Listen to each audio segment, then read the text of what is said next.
जय समर्थ सद्गुरू गजानन महाराज. भाग 31. अकोल्यात राजाराम कंवर नावाचा एक मध्यम प्रतीचा सावकार होता. तो गजानन महाराजांचा भक्त होता.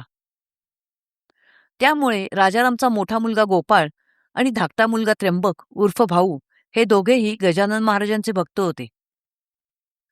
भाऊ कंवर हैदराबादमध्ये डॉक्टरी शिकायला राहत होता. लहानपणीच मातृसुखाला पारखा झालेला भाऊ आध्यात्मिक वृत्तीचा होता. गजानन महाराज हे त्याचे दैवत होते. कुठलेही संकट आल्यास तो गजानन महाराजांचे स्मरण करत असे. भाऊ गजानन महाराजांची भक्ती करायला लागण्याआधीची ही गोष्ट आहे. गजानन स्वामींच्या दर्शनासाठी भाऊ 4 वेळा शेगावला गेला होता.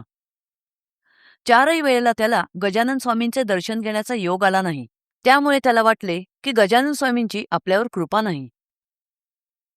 भाऊने 5व्यांदा दर्शनाचा प्रयत्न करायचे ठरवले आणि निश्चय केला की हा आता शेवटचा प्रयत्न. आता गजानन स्वामींची कृपा झाली नाही तर मी परत दर्शनाला येणार नाही. मग भाऊ अकोल्याहून शेगावला दर्शनासाठी गेला. गजानन स्वामींसमोरच्या गर्दीत बराच वेळ बसूनही गजानन स्वामींनी भाऊकडे लक्ष दिले नाही. त्यामुळे भाऊची खात्री झाली की आता सुद्धा गजानन स्वामींचे दर्शन घेऊन त्यांच्या पाया पडणे शक्य होणार नाही. भाऊ निराशेने उठू लागला. तोच गजानन स्वामींनी त्याला हाक मारून विचारले, भाऊ तू सुपारी खातोस ना? तुझ्या खिशातून सुपारी काढ. भाऊ आश्चर्यचकित झाला की गजानन महाराजांना त्याचे नाव माहीत होते. इतकेच नव्हे तर त्याच्याकडे सुपारी आहे हे सुद्धा माहीत होते. तेव्हा त्याची खात्री झाली की गजानन महाराजांची आपल्यावर कृपा आहे. त्यानंतर गजानन महाराज हे भाऊ कंवरचे आराध्य दैवत झाले आणि तो नियमितपणे शेगावला दर्शनाला जाऊ लागला.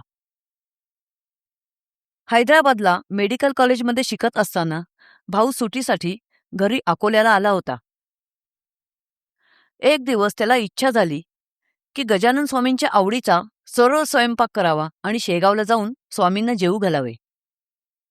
पण आपली ही इच्छा पूर्ण कशी करावी हे भाऊला कळेना.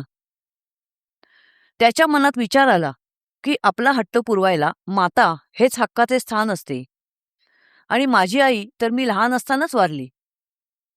घरात माझ्या भावाची बायको नानी आहे, पण नानी वहिनी तापट स्वभावाची आहे. ती मला गजानन स्वामींच्या नैवेद्यासाठी स्वयंपाक बनवून देईल का? माझी इच्छा आहे की ज्वारीची भाकरी, कांदा घालून आंबाड्याची भाजी, पिठले, हिरवी मिरची असे पदार्थ बनवून शेगावला जाऊन गजानन स्वामींना नैवेद्य दाखवावा. पण हे मी माझ्या वहिनीला कसे सांगू? मी तिला हक्काने सांगू शकत नाही. असा विचार करत भाऊ चिंतातूर होऊन बसला होता. ते बघून नानीने आपल्या दिराला विचारले, तू कसल्या एवढ्या काळजीत पडलायस? तेव्हा भाऊ म्हणाला, वहिनी तुला त्रास द्यायला मला संकोच वाटतो. त्यावर नानी म्हणाली, तू माझा धाकटा दीर आहेस. मोठा भाऊ पित्यापरी आणि वहिनी मातेपरी असते. तेव्हा संकोच न करता एकदा सांगून तर बघ.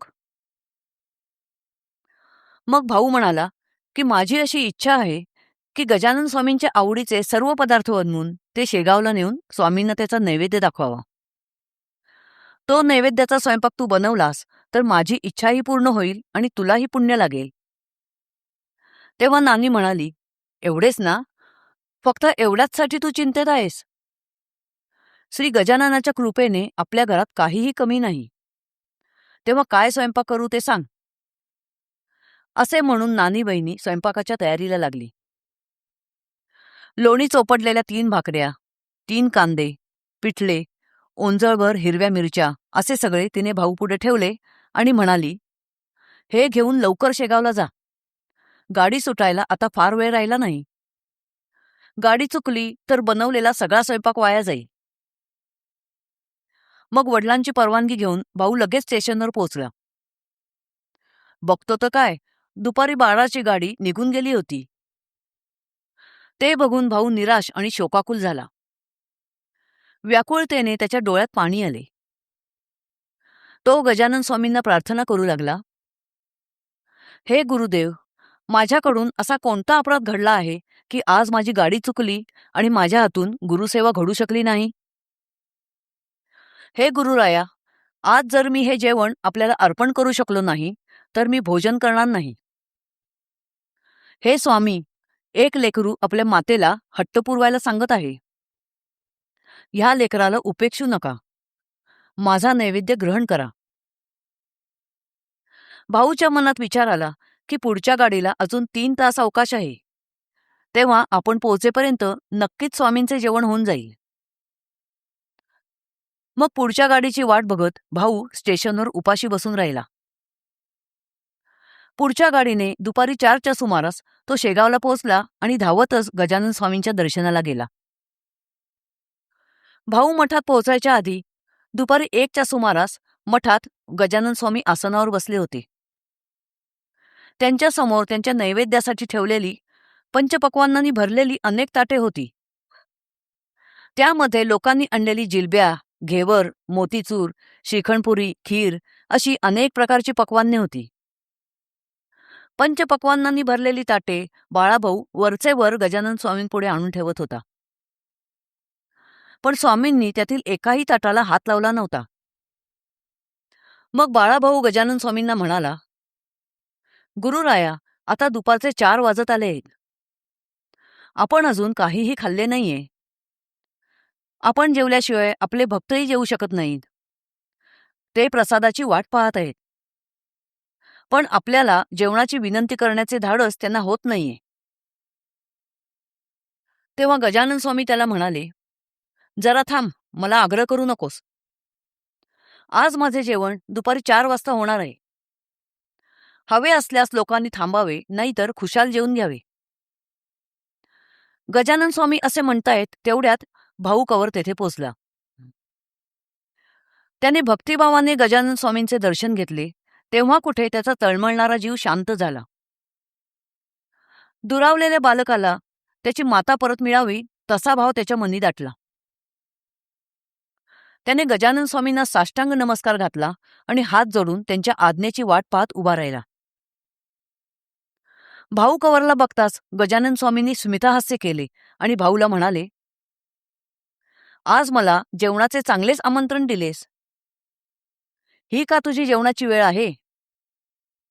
मी तुझे आमंत्रण स्वीकारून तुला दिलेल्या वचनात गुंतलो आणि उपाशी राहिलो. मी न जेवता तुझी वाट बघत उपाशी बसलो आहे. तेव्हा लवकर आण तुझी शिदोरी. अंतर्ज्ञानी गजानन स्वामींचे हे बोलणे ऐकताच भाऊला अतिशय आनंद झाला.